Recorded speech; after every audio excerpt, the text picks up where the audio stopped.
going to pass it in a second to Dr. Ogle. I just one last thing wanted to introduce Stephanie Petrella. Stephanie and Haral Dave. Stephanie will be the head of the Parents Association next year, and Haral will be the assistant director supporting Stephanie next year on the PA. So, round of applause. All right, well, without further ado, I will pass it off to Bob, who's going to say a few opening comments, and then Rachel Petrella, who's the head of college guidance, will take us through the session. Good morning, everyone. I want to point out to the students, you need to be strategic. There's one short stool. So think about who's going to get the short stool, just so you know. But, first of all, I want to just give a round of applause to the Parents Association once again. Let's just do that. It's really hard to acknowledge enough the importance and what they do for our school. If you think about sort of key things that happen throughout the year, from Fall Fest, which is an amazing community-wide event, to Gingerbread Breakfast, which is an sort of unparalleled opportunity to bring a community together in a key time of year that draws alums back and everybody and other people as well, to the teacher appreciation luncheon that happened just a couple of days ago, to all the little things throughout the year. The Parents Association does an amazing job of bringing our community together, and I think it's important just to acknowledge that, because it's stuff that we frankly can't do on our own. We were busy doing other things, and those parts are just as important part of the school as anything else. And so thank you to all the board members and everybody else for your effort in that. In terms of the school, I'm finding myself doing some counting these days. Why counting? A couple days ago, I had my 19th anniversary at Pacific Ridge, which is like, oh God, that's a number. And then which means that the school is now, this is the end of our 18th academic year, which in a couple of years we'll be celebrating our 20th academic year, which is also a number. We have 120 graduates this year, which is the most we've ever had.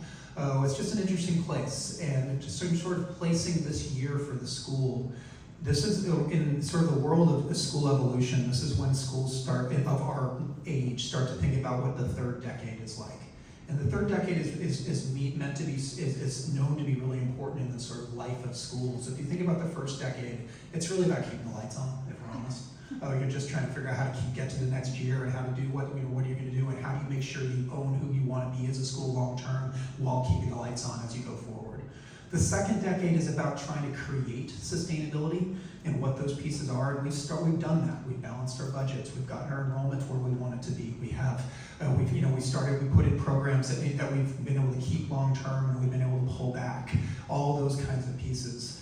So now we're at that stage. Sustainability still has work to be done, but it's no longer a concern of whether or not we're going to be here in 2 years. We know we're going to be here in 2 years. We know we're going to be here in 10. So the question is, how do we make that? What do we do with that? And so the third decade really is about who are you going to be when you grow up? Because in the end, what you cement during the time of that third decade, when you are in a place of no longer needing to focus on keeping the lights on or developing sustainability, is who you're going to be long term. So everything I'm looking at when I look at the school right now, I'm thinking about how does this help us think about where we want to be long term.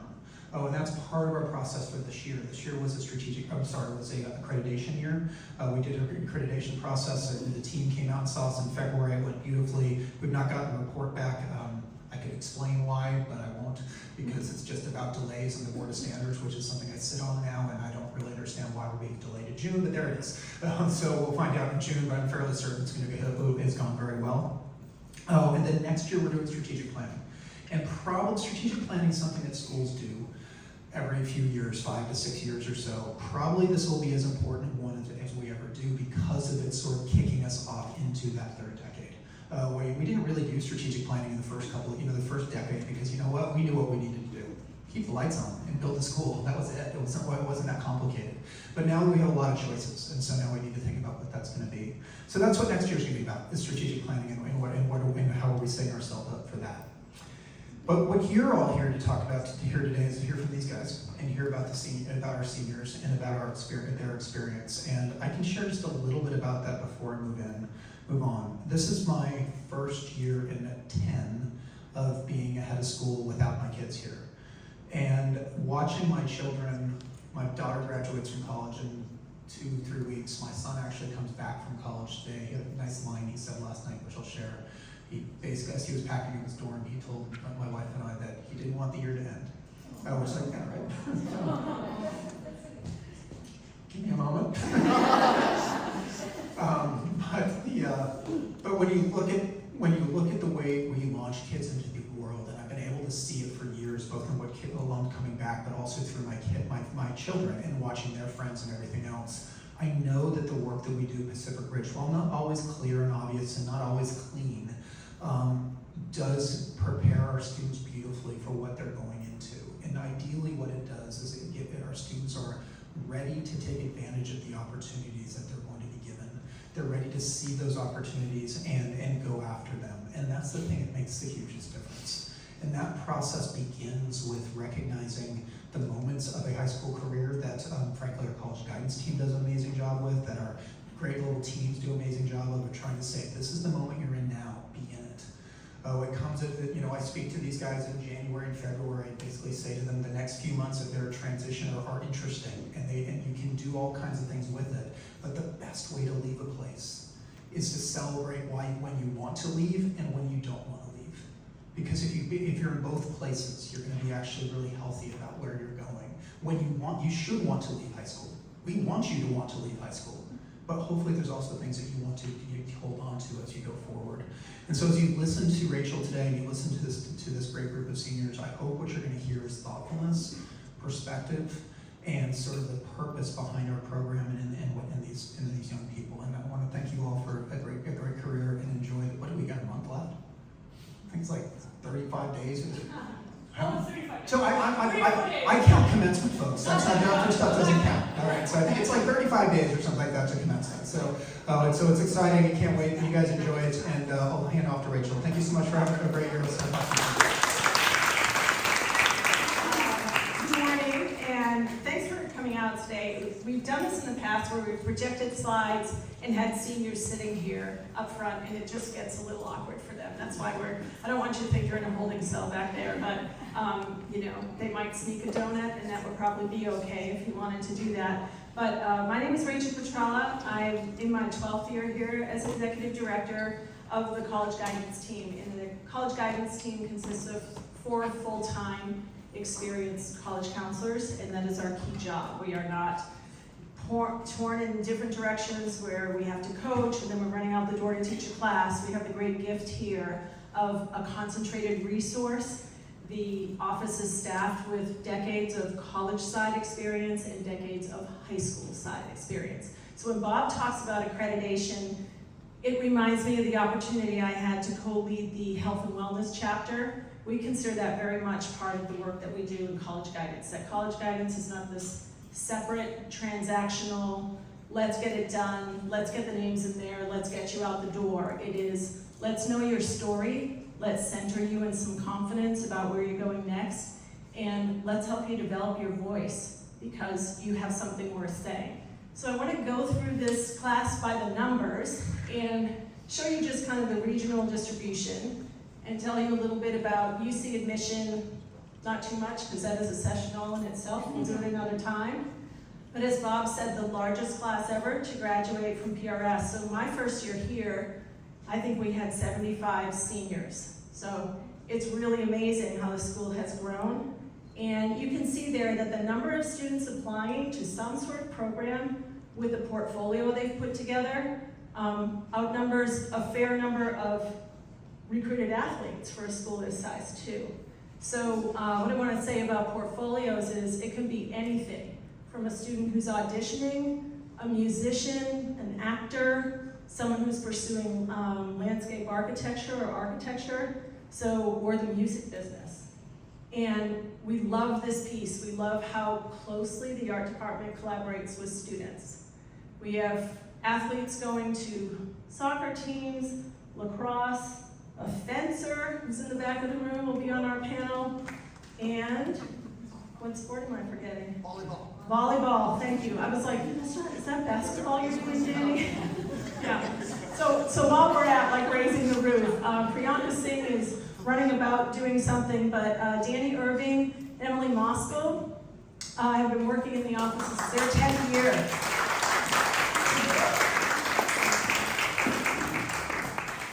And then what you see on the bottom are 2 students who are deposited at their college and have asked permission to defer a year. One is trying to make it in the music business, and the other is recruited to junior hockey, which means he will be moving in with a host family in Canada and practicing and competing for at least a year before he matriculates to school or perhaps gets recruited to another place. Okay? So regionally, I want to show you here's how it breaks out. And when you're looking at this, 58% of this graduating class will stay west in the western states. Of that, 47 seniors will stay right here in their home state of California. The little hat mark you see are recruited athletes. So we have 2 of those actually at Occidental, and we have 2 of those at UCSD, one men's soccer and the aforementioned fencer that you'll meet shortly. The most applied to California public is Cal Poly San Luis Obispo. This is a learn by doing place that really attracts our students. Last year they were unseated by 2 applications by the UC Santa Barbara, but this year they've regained the top, and they are typically our most enrolled California public. Our most enrolled public university on this list, does anyone want to guess? I should say the asterisk means more than one Firebird matriculating. University of Utah, that's a great guess. And so I want to tell you that one of the last students to make their choice was choosing between the business program at Cal Poly San Luis Obispo and at Utah. And Utah attracts a number of students who want to experience something other than California for school, at a school that's part of the WUI exchange, so Western University Exchange, where students from our state can matriculate there for relatively the same cost as being an in-state student in California. So it attracts students for a number of different reasons. It's city adjacent. It lets them kind of break new ground. The 2 USC matriculants that you see on this list, 2 of the USC matriculants you see. One is going to the music business program. That was a portfolio application. Another is Iovine Young Academy. That is also a portfolio, audition, intensive interview process where students are chosen to be part of a very small cohort of 30 students a year. And it is an integrated program of technology, creativity, problem-based learning, and like I said, in a small cohort, and very entrepreneurial, which really goes to the heart of how this place was built, I would say too. So if I'm moving on from here, you see 3 students have chosen 2-year pathways within California. It's an excellent option. Our next most matriculated to region is the Northeast, and this is typical for us. So 20 students making their way there. Hamilton College is a new one for our list, and that's another recruited athlete. Men's soccer. I would also say the first appointment to West Point. A student just a week and a half ago. It's like an awesome moment. Someone with his phone in his pocket, saw a New York area code and was like, all right, I might get it taken away from me, but I gotta answer the call. And it was his admission call. Pretty exciting, super exciting. 2 women matriculating to all women colleges, one of them here on our panel, where they will encounter alumni from Pacific Ridge. And let's see what else we got here. We have, in the Mid-Atlantic and in the South, we have our first ever HBCU matriculant, also on our panel.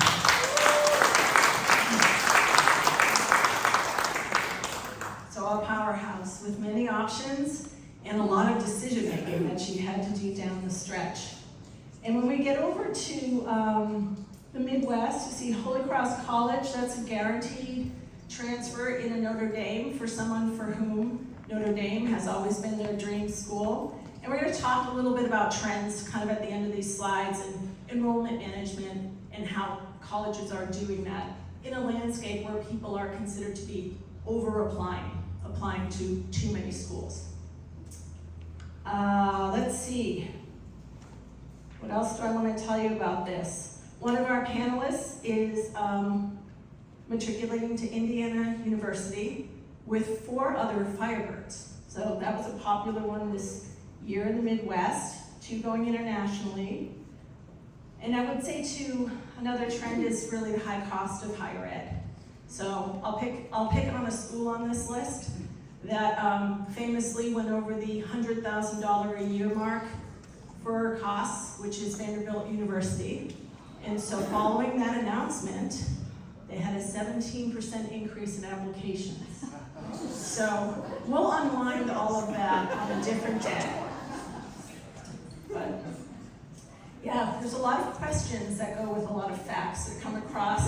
It's confusing, it can be agonizing, and a big part of the job that we take so much pride in is helping our students focus on their own personal priorities and guided research to help them see themselves in factors of a number of colleges and universities where they can plant themselves and thrive. So, trending also is that for those of you who might not know the standardized testing landscape and that the UCs and the Cal States went test blind in spring of 2020, that was not related to COVID. That was an announcement long time in the making, and they will remain that way. So for a number of years coming out of the pandemic, we had a real shortage of testing centers because our publics don't require them. And so testing centers are coming back online. SAT is winning share because they updated their test to digital format and they shortened it. And so guess what the ACT is in the process of doing? That's right. So stay tuned for more of that. Our final coffee with parents of seniors was on Monday. We brought in a family counselor to talk about all of the issues around transition and kind of protecting your summer zone before your kids go away to school. Just by a show of hands, how many of you have sent a student off to college already? Okay. How many are here from, how many of you are 6th grade parents? Any? Okay. Okay, here we go, representing. Well, and there's also a couple of parents of current seniors in this room, I would say too, and they look like they're somehow still in good shape. So coming up, the week after next is our summer launch with juniors, where we set them up to have a relaxing but productive summer. And I thought, you know, usually when we're introducing our panelists, and everyone here has sat on a panel before, I want you to know we could have chosen any 8 seniors across for a range of involvements in school. But because I know you love to hear them answer questions and ask your own questions, which will give you plenty of time to do, I thought that while they take their chairs, I could list out the range of involvements you are looking at across this group of students. So,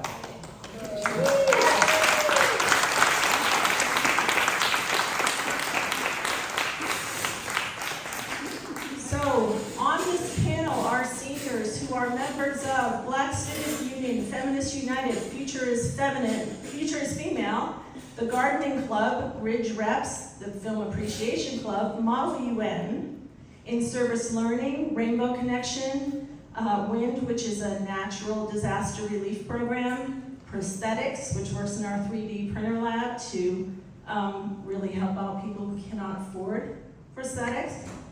Eco-friendly Be Wise, which empowers middle schoolers in science. These are teammates on academic league, the tennis team, lacrosse, beach volleyball, the surf team, golf, hockey. I might be forgetting one, you guys can correct me.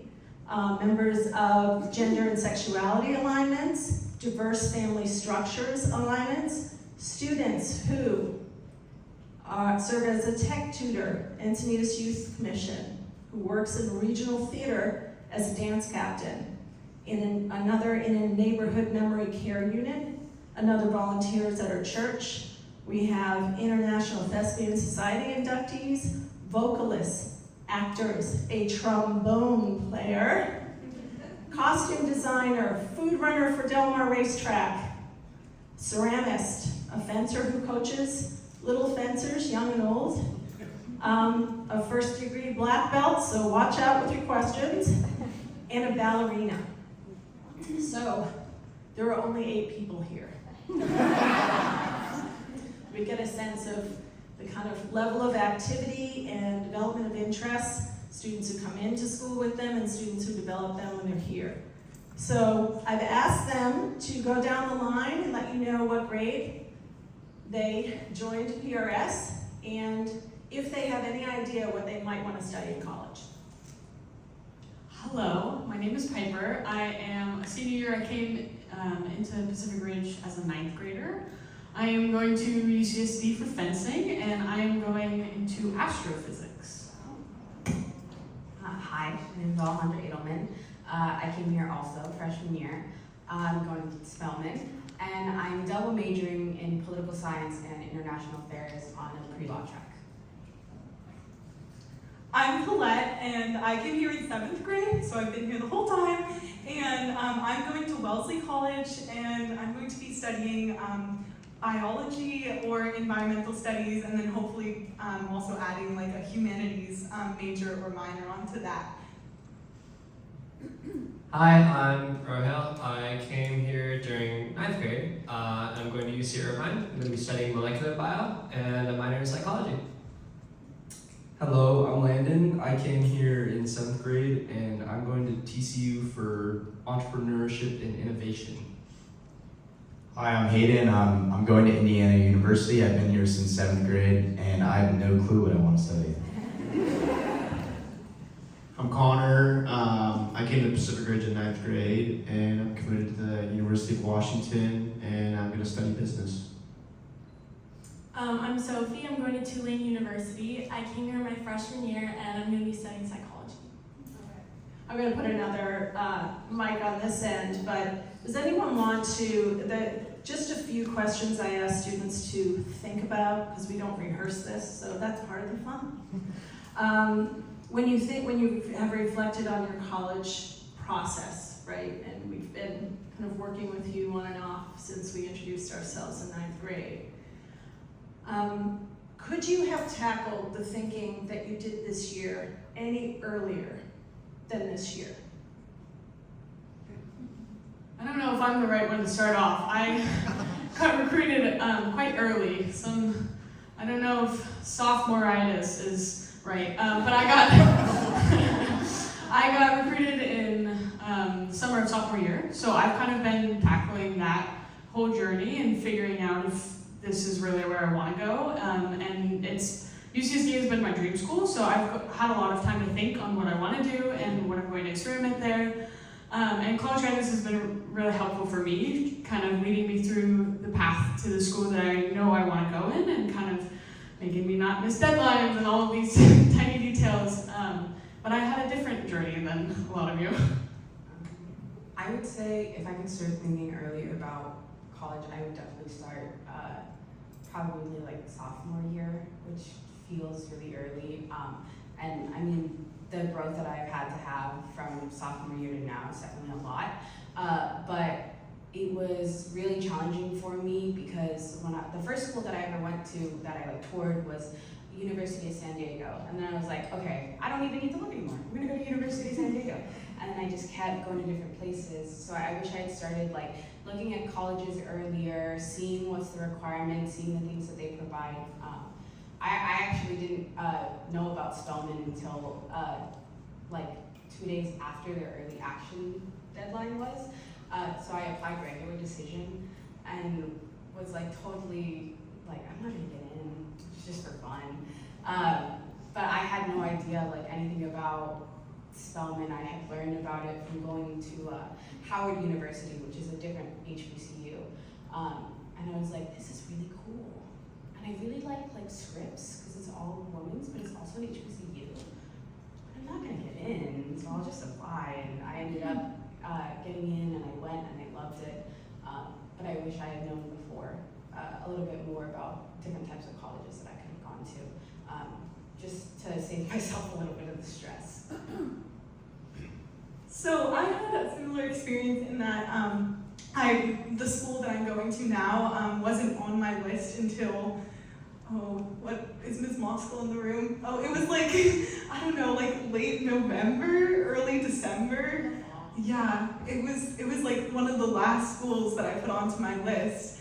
I actually would say that I didn't need to start earlier. I'm someone who will like stress out a lot over schoolwork, and so the college process seemed like an opportunity for more stress. And so I think it was a good thing that I didn't start super early and that I only like worked on my list like late spring of my junior year and the summer before. And I did tour some schools before then. But as someone who gets very stressed out about school and everything, it was nice to enjoy my my high school career before getting into the college stuff. And also, I would say like if I had started sooner, I don't know if I would have found Wellesley sooner anyways. Like I don't think I would have found out. I only realized that I really wanted to go to a historically women's college, or that I was really interested in a historically women's college until like the summer before my senior year. So I think the timeline will like work out for your students, and I don't think it's helpful to put pressure on them to start sooner than college guidance is recommending unless they are really motivated to. So if they're motivated to do that, that's great, but if they're not, I wouldn't put pressure on them. Yeah, so I would say that Pacific Ridge really helped me like discover when the right time for applying for college was. I would say that I was touring a lot of colleges at the beginning of my junior year, and then I really didn't need to start the application process until like I think the end of my junior year, and really started to think about that. And I think that especially with fall sports, it made the process like a little bit difficult, but having that set up with Camp College in the summer was really helpful, and I feel like I was very well set up, so I wasn't too stressed in the summer, but like had the right amount of preparation for the fall time when it's usually the most stressful. Sure, yeah, I'll just say a little bit. I think that the college process at Pacific Ridge starts at like the perfect time, because had it been any earlier for myself, I think I would have just stressed out too much about it. And high school here at Pacific Ridge has so much to offer, and if you're just thinking about college the whole time, I feel like you're gonna take away from your experience here at Pacific Ridge. And being in 9th and 10th grade kind of gave me an opportunity to just see what I like doing. And in college, you're encouraged to find out what you like to do. And for myself in 9th and 10th grade, that was the time that I spent thinking about that. And if I was thinking about college any time before that, I think it would have affected my decision in a negative way. So.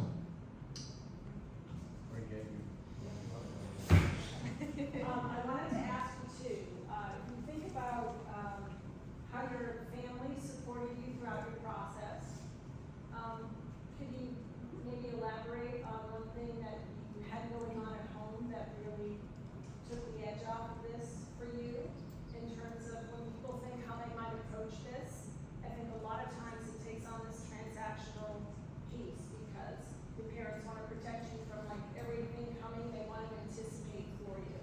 So what is a way of working that you found in your household that was reassuring to you or helped you navigate your process and have confidence in leading your process? Yeah, I think just first of all, my mom's right here. So nothing bad at all. She's a very supportive woman, and a very supportive mother in general. And obviously, she's here supporting me now. So I think in general, just like my parents were very empowering for me. They were always like, no matter where you end up, you're going to be very successful. So I think that really helped me a lot, not being really worried about where I'm going, because I think everything kind of happens for a reason. So my dad, he went to Wisconsin, and that was a huge thing for him. The first thing he said, we had the session with my counselor, and the one thing he said was, so does he have a chance to get into Wisconsin? And that's kind of really like what took stride, and that was my top, and that's not where I'm going now, and he's so excited for me anyways. So yeah, I think they were just super empowering, and they were never really worried like that I was going to end up at the wrong place. So. Well, I just kind of got overwhelmed by everything, so to make it easier, I'd say like I did this with my college counselor and my dad, but just make a long list of all the colleges and be like, okay, do I like this? Why do I like this? Okay, next college. Like just going through it just one at a time made it a lot easier for me. And I don't know, my dad wasn't as involved in the college process, which in my case, I liked it. I don't know, I kind of liked that I had full control over it. And Miss Moskal, again, she helped me out a lot. And I don't know, I guess just don't overstress your kids. Like, there's a lot going on. So, yeah. Well, parents have like very different reactions to people going through the college applications. So, for example, my dad was very involved. He was like, he wanted to know everything going on, every single step. I would say, I mean, personally, it helped because I think people who love you can see like a very different side of you that you wouldn't be able to see usually. So, if I was coming up with like, for example, essay ideas, I was like, okay, I'm not very good at this self-reflection kind of thing, right? So I'm like, what do I write about? I don't know. And then so your people who are close to you and who interact with you every single day are going to be like, hey, you do this specific thing and this is special because yada, yada, yada, right? And that's not something that sometimes you'd be able to see because you just, oh, that's who I am, right? Like you can just gloss over that. But people who really know you can help you see that side of yourself. And so I think that parents are like, sometimes for students, a hidden resource as to kind of getting started in this process. And the other thing is that parents are like a constant source of support for you as well because, I mean, at the end of the day, I knew that my parents loved me regardless of whether or not I went to college or where I went to college. It didn't matter, I was still their son, right? Like at the end of the day, that is kind of how it works. Yeah, so, I mean, the most I would say is just, yeah, love your kids. What am I saying? Okay.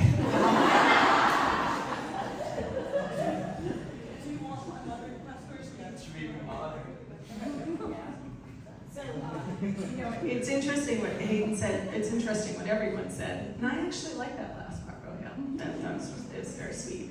But that piece about, we've had a speaker who came in here, and it was probably 10 years ago, and I remember so clearly, she talked about being a young mom, and the advice that she got, that if you hold your baby and you're nervous, your baby will be nervous.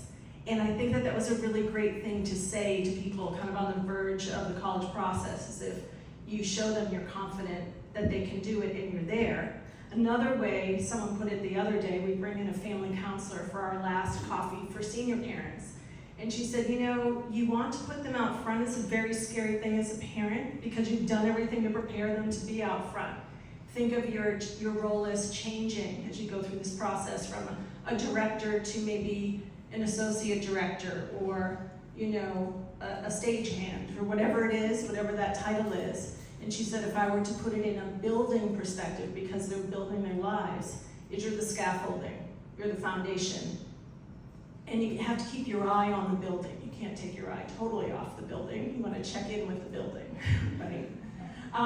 So can you say, you know, when you think about what you thought this was going to be when you saw seniors walking around campus as a 9th grader on this campus, were you thinking like, oh, you know, what should I be doing? Do you have advice to your 9th grade self that is anything different from how you carried out your upper school life and how you built your experience? Because this is a range of involvements that are very interesting for students to reflect on.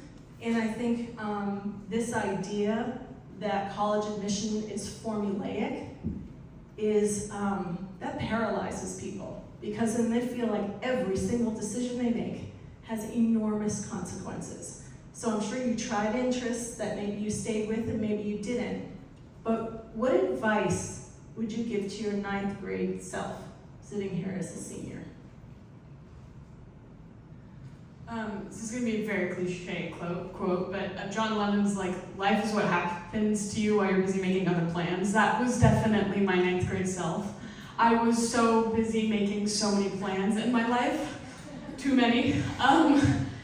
But life kind of took me by the reins and went its separate way with me. I was going to go into marine biology, even at the beginning of junior year. I was obsessed, I love surfing, I was obsessed with the ocean, so that's something that I was very passionate about, and only recently found a love for astrophysics and mechanical engineering. And I think advice to myself is in 9th grade is just try not to take hold of too many things. Let life happen to you. Don't try to let yourself happen to life. I would probably tell myself, like, no matter what happens, you're still you. A multitude of things will happen to you in the 4 years that you're in high school, but you still have to, like, stay you. I would also tell my younger self to get better at math, because I'm a senior in pre-calc, and oh god. No, but I would definitely tell my younger self, like, in the 4 years that you're going to be at the school and knowing these people, there will be things that will happen, and at the end of the day, it's going to hurt, but it can't affect your school. It can't affect you to the point where it's that bad. And I would just say, like, staying true to yourself and recognizing that people will have differences and you will fall out and a lot of social things. And also just to physically take care of yourself. When I was in the end of my sophomore year, I tore my ACL, and all through junior year I was recovering, and that was like the end of the world. My mom's here, she could probably tell you, like, she just did it, like, she stopped. And that really impacted, like, my grades, and so, like, me being a very dramatic person, I wish that I was able to stay with myself and, like, ground myself in my studies and, like, figure out who I am, so then when I go out into the world, I'm able to, you know, help others, help myself, and continue being the person who I want to see in the future.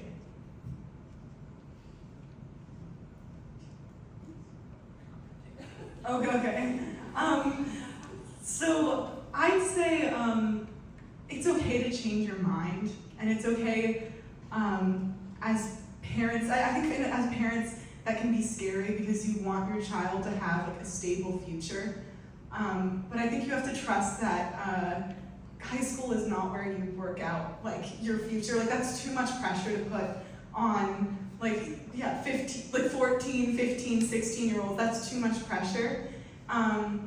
And I changed my mind. I know Ms. Moskal knows I was originally in junior year still thinking about possibly going into musical theater professionally. And that completely changed. But before then I was thinking about going into science, and then I changed and thought I was going into musical theater professionally, and then changed back to science.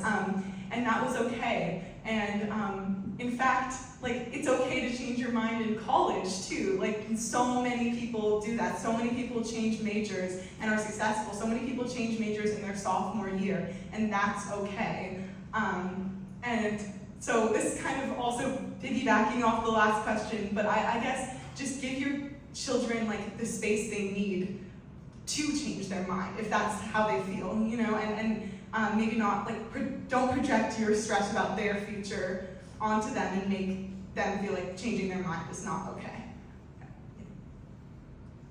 Quite possibly, I think the greatest advice I could say doesn't specifically only apply to college. It applies to life in general, which, I mean, doesn't fit this question, but still I'm going to say it anyways. The greatest possible thing you can do for yourself in 9th grade, and 10th grade, 11th grade, even now as is just to be genuine always, right? This goes for not just college, it goes for any social interaction you have, it goes for any passion project you have, it goes for anything and everything you do in life, is to just be genuine and do what you want to do, right? Live a little bit more for yourself. Because in 9th and 10th grade at the very least, if I had to say trajectory-wise, you should not be worrying about college, you should be worrying about exploring, about doing what, like, just take every single chance and opportunity you can possibly get, and don't give up on that. Because in 9th grade, what I did, I was like, okay, I want to do this, I want to do this, I want to do this, and I don't have time for it. I'll do it later. No, don't do it later, do it now. Go for it. Yes, go for it. Like, really, that's the best thing that you can do is just to try every possible thing you can, and just keep on searching and keep on just being you. that's the best advice I can possibly give you, because that's going to set you up for success in the future. Colleges don't care about you modeling yourself to be this like perfect, picture perfect person. It's like, oh, I have this many volunteer hours a year, I did this, and leadership. None of that matters if your passion isn't in it. That's it. I just say like probably for me, I finished my applications, I had them all in, and I still had no idea where I wanted to go. I applied to, it was just kind of like a shotgun spread. I was like, okay, there. This is the area, this is kind of what I think. And then after, like only after, when I had already submitted to my ED, I'm like, okay, well, I gotta go here if I get in anyway, but this kind of makes sense, I kind of like this. And then luckily it worked out for me, but what I'm saying is like, maybe think a little earlier on why you want to go to a college and where and what you want in college, not so much of kind of the brand, I don't know how to say it, like brand name of it, like, oh, this is Vanderbilt, I want to go here. Like, it doesn't matter if you go to Vanderbilt or Utah, it matters if you like the college. Yeah, I think as like a person who's still undecided, you know, we're still 18 and we have just a lot more time to really figure out what we want to do. I have kind of a vision of what I want to do, but I don't really know. I've changed my mind so many times and I'm like happy about that. I'm not really worried like, oh my God, like I'm gonna end up homeless in 10 years, like I'm gonna be okay. And I think at the end of the day, you can still just find the time to explore, and you don't really have to worry like, oh my God, like I don't know what I like yet. I don't know at all, because we still have a lot of time to really figure that out. And I think that's really what college is for in general.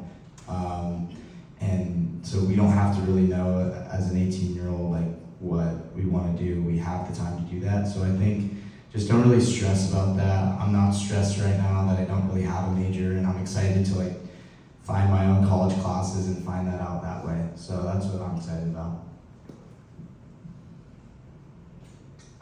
Some advice for myself in 9th and 10th grade would be like, just try as many new things as possible, and get good at them and find your passion within them. For me, an example would be in 10th grade, I joined a finance club, and I kind of had a basic understanding of finance and business before that, but after joining finance club in 10th grade, like it really sparked my interest, and I knew that's kind of something that I wanted to pursue later in college. And yeah, throughout the next 3 years after that, I kind of modeled myself around that and just really tried to you know, just find the passion within that and just be good at that thing. And that also goes, it's such a wide range of things. For myself, I played hockey for all 4 years here at Pacific Ridge, and like just be good at that and enjoy that, because there's so many lessons within everything you do. So just be passionate about things you're doing and try as hard as you can within them.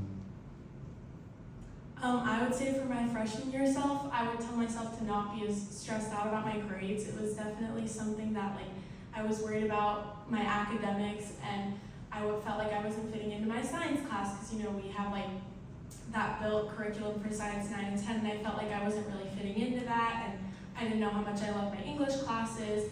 And then when I got around 10th grade, at the end, I was joining all these clubs I really liked. I joined Feminist United, which I'm now the leader of. I love it.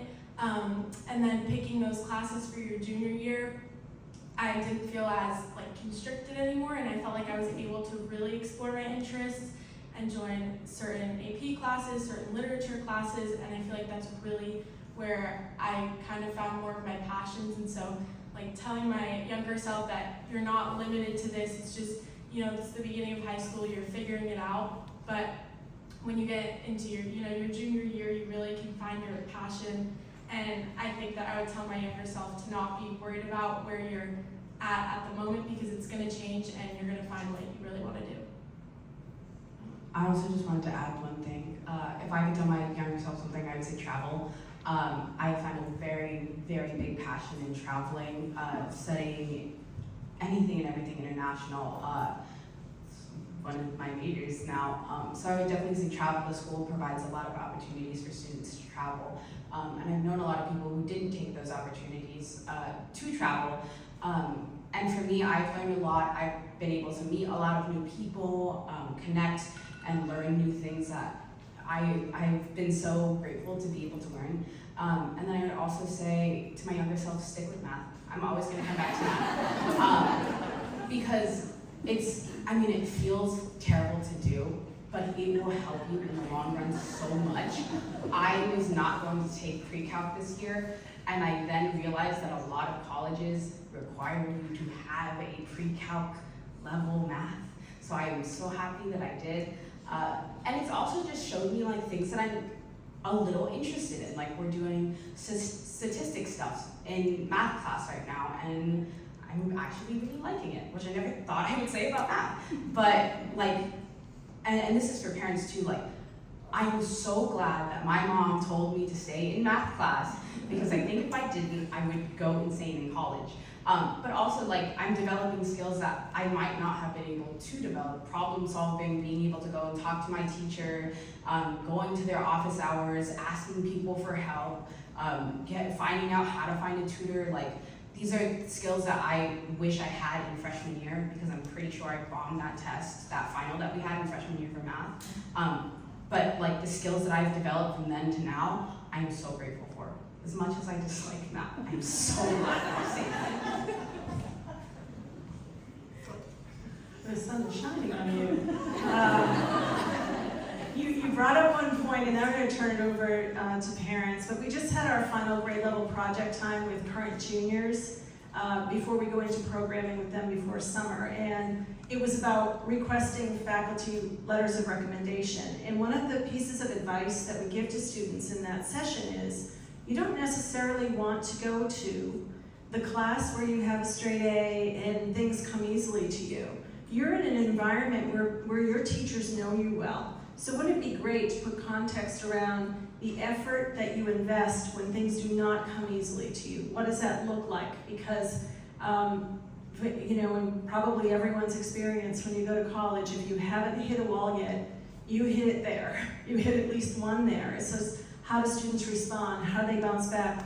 Who are their go-tos? What is your resource? How do you know how to use your resource? So I'm going to turn this out into your questions. I'm sure you have them for our panelists. What do we want to know? Let's go Karen, and then we'll go over here. I'm someone's loaded question, but I'm curious if you'd share who took the SAT and ACT and who didn't, and why you chose to take or not take it.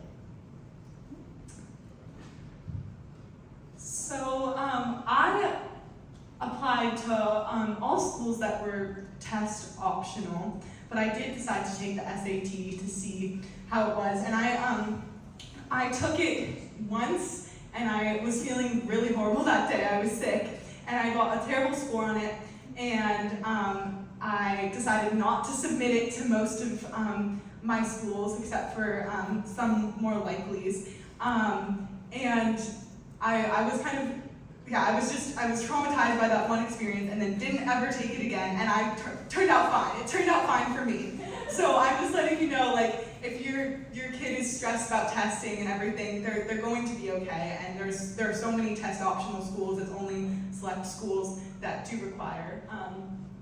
But I would just take the pressure off of testing a bit, because I think I had worked it up so much in my head that I didn't want to take it again after that. So I did take it. It didn't go well, but it still worked out for me. That's what I have to say. I can go. So I'm not a good test taker at all. I get very stressed out during testing. So after the sophomore and junior, I think, PSAT, I decided that was not something I wanted to do, and luckily I was applying to all test optional schools, and I was really, really nervous that that was going to impact my chances of getting in, and it was something I was really worried about. But I knew that my junior year, it's a very stressful year, and I wanted to spend more time focusing on my classes and getting my grades to be as I wanted them to be, rather than stressing out over a test that I didn't feel like I was going to do very well on, while also not having the grades that I wanted. And so I didn't end up taking it, but I think that a lot of those test optional colleges, they really have it like that for a reason.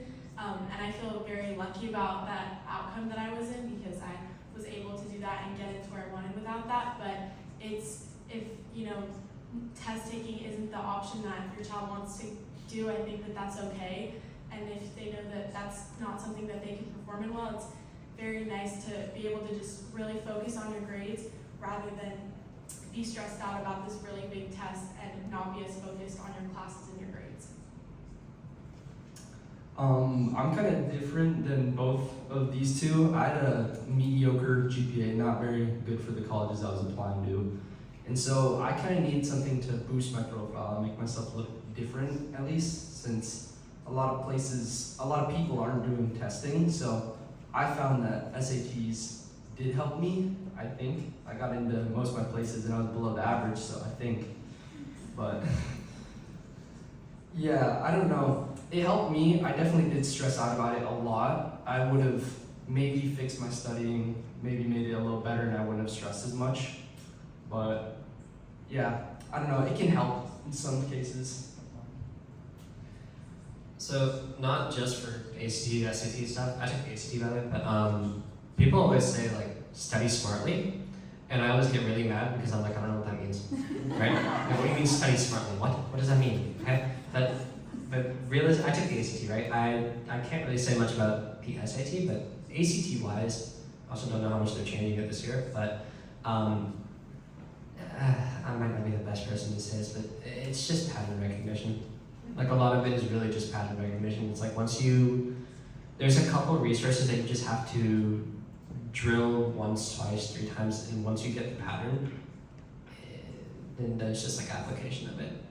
So they always, these institutions try to make ACT and SAT like seem like these big, powerful, like oppressive things designed to scare you, and they do scare me because I've progressively become a worse test taker over the years. I used to be like okay at tests in like 9th and 10th grade, and then I hit junior year and I can't take tests anymore. It is what it is, right? It's designed to scare you. It's designed to say like, oh, I don't know this question. Oh, I'm cooked. It's over, right? Like I'm not gonna have a job. I'm gonna have no college. Guys, it's a test. It really does not matter that much, right? Like for ACT, you can super score, right? Like you can do terrible on 3 sections, do really good on 1 section, and then just combine the scores and call it a day, right? But anyways, that's different. But yeah, it's not the end of the world if you don't do well on a test. It's not the end of the world if you don't want to take the test. It is test optional for a reason. But if you are looking to take the test, when I say study smartly, I mean just look for the patterns. And once you find those patterns, try to apply it to every single like practice test you could possibly see. You really don't need to do 10 practice tests. That's absurd. I know a kid who did that. Don't do that. Do like 2, 3 on a good day, and then call it a day. Go to bed. Yeah, don't overstress it. It's One thing really quick. Okay, so one thing I forgot to say is it worked out fine for me, but one roadblock I had with not having a good SAT score, or if you don't test, is if you're someone who's going to rely on scholarships. A lot of scholarships want you to submit your SAT scores. So that's one thing I would tell you. Like that's one roadblock I had with not taking it again. And there's also like, I feel like we didn't talk about it very much, but there's the National Merit Scholarship with the PSATs, right? And so those are some things that you want to think about if your student is going to rely on scholarships. For me, I didn't take the tests. I remember taking the PSAT and the PACT or whatever, and I left the room crying. So I did not like the standardized testing. I personally don't believe that it shows me as a student. Like Rohit was saying, it's just a standardized test to see where you place in a group of thousands of people. And I personally believe that like, if you truly want to show yourself, it doesn't just have to be a test score. It should be what you're applying yourself in, what you do with your community, what you do at home, different things. I don't think that the test scores are as important. That was me. I've had friends who are very like proud of their SAT and ACT scores. Yeah, and if you're going for scholarships, then that would definitely be good. But I would say like, in my heart, I didn't need it because I just need to be me. And that if a school doesn't like me, then party or bad. But I don't think that the testing was necessary, but it just applies differently. I don't mean to skip you, but you're going to a test line school, so it doesn't matter. I do want to add, just for a little context, so last year 57% of our graduating seniors took one test or another. This year that climbed a little bit, and the students have this option of college by college. Does my test score fall within the range of admitted students in the profile of this college? And what you should also know happens, as we can imagine in a test optional environment, is if everyone is getting the advice to only send their scores, if it's in kind of the top half or the middle 50% accepted students in that college, then that middle 50 climbs and climbs and climbs. So what the trend is now is recognizing students are under-submitting the scores they have because they think they have to be here to get in. So an example is some of these most highly rejected schools, their middle 50 range on an ACT is 34 to 35. Like, oh, that's interesting. That's fascinating and depleting. And it is one factor when you do submit. It's not the deciding factor. We have time for one more question. Does anyone have anything? Yes. For those of you like Colette who found the college that was the right one for you like later in your process, like I'm just kind of wondering, I don't know if there's anybody else in that same situation, how you found that school, you know, like was it through touring, what like, yeah, because it wasn't one you were expecting, so like.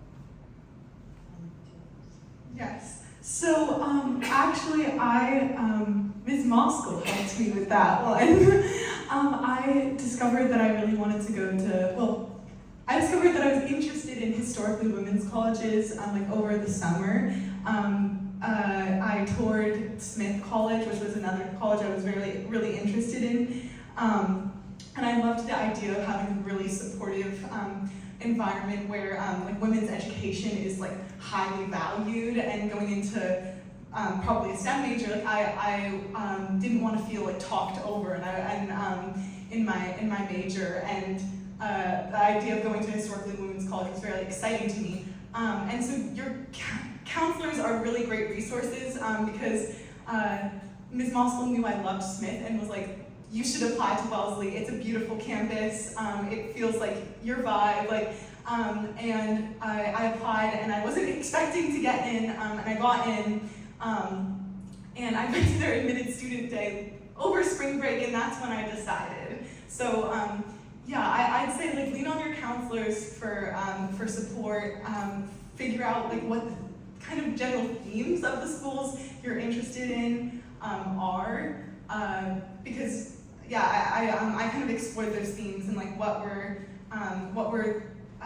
ties that like tied the schools that I really liked together, and one of them was historically women's colleges. So it doesn't have to be that; it could just be whatever your student realizes they like along the way, and yeah, lean on your counselors for support as far as that, I'd say.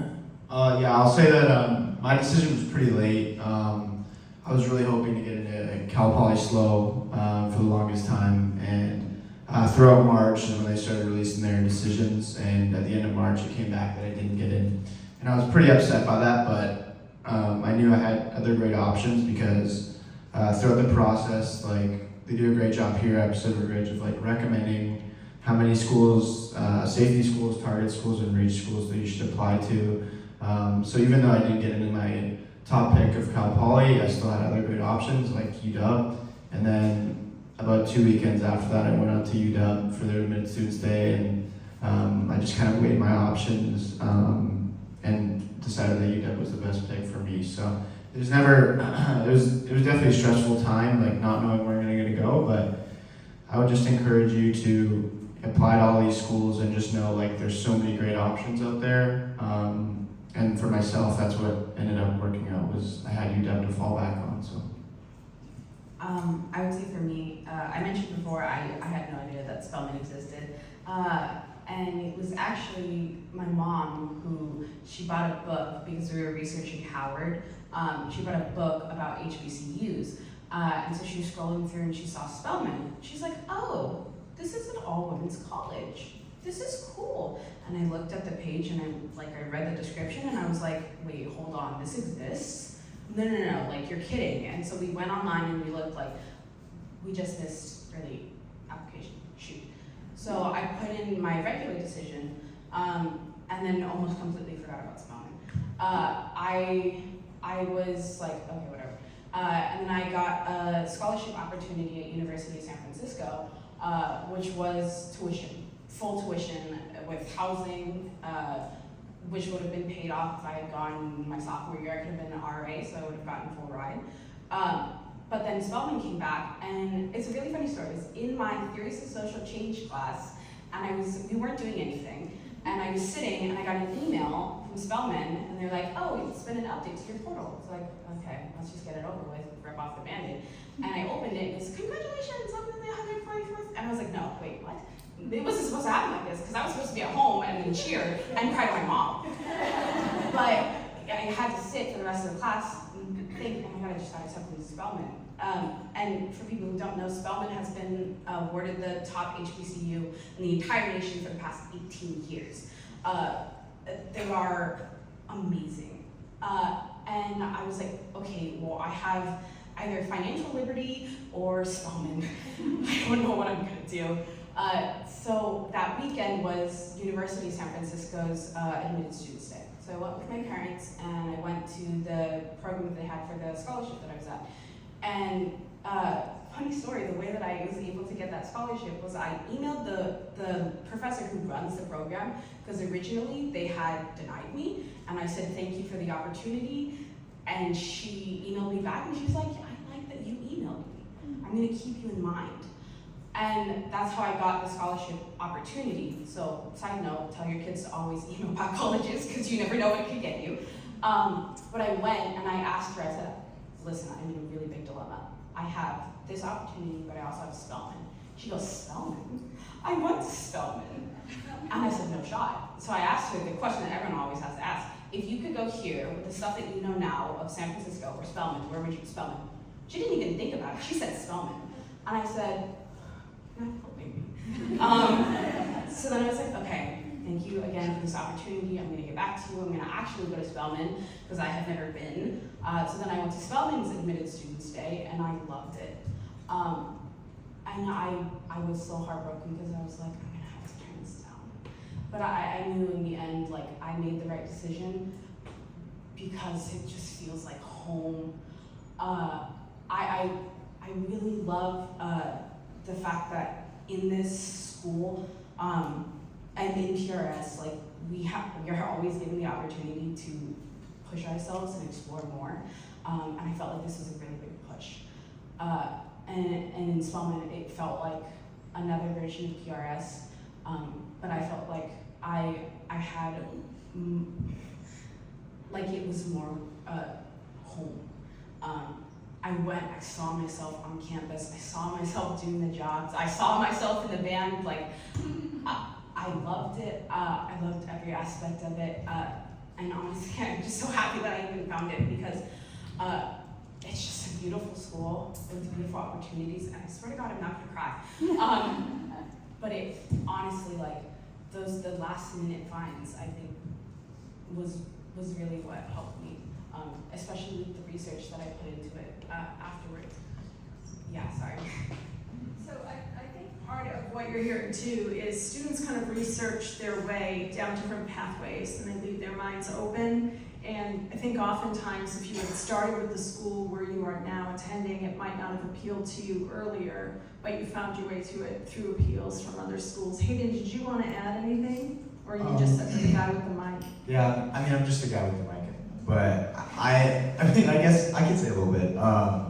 Yeah, Indiana was definitely like not my top choice at all. I definitely was like, you know, I got to apply to safeties. I applied to 11 schools, and 6 of them were safeties.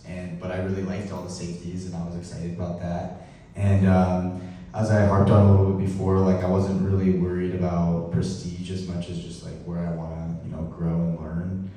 So yeah, so I went to, my parents were like, I got into all these schools, and Wisconsin still hasn't come out. And so I was like, all right, well, I don't know if I'm gonna get into Wisconsin, I gotta find a place to go, and I checked out Indiana, because one of my friends, because she said that 3 other, not including me, are also going to Indiana, including one of my best friends. And so I was like, all right, she really likes it, I'll check it out. And I was just like, yeah, this is it. Like, there wasn't really like an option after that. I mean, I went to Boulder and I was like, Boulder's amazing. But I was like, yeah, this just felt like home in a way. So that was later on. And if you told me 9 months ago I was going to Indiana, I would not have believed myself. So yeah. Yeah, I think, thanks for adding that, because I think it really helps us close on this factor of everything that swirls around parents and kids in this process when they say, you know, I want to go for my reach school, or this is my dream school, or could I possibly, we always think that finding a likely that you love is the best centering force, and this idea of, do I value it more or less when I'm making a 4-year decision to be living in a place? Am I going to be sitting in my worst moment on my bed going, well, it's a 5% admit rate, so I guess it's better than I think it is, and I guess I'm happy here.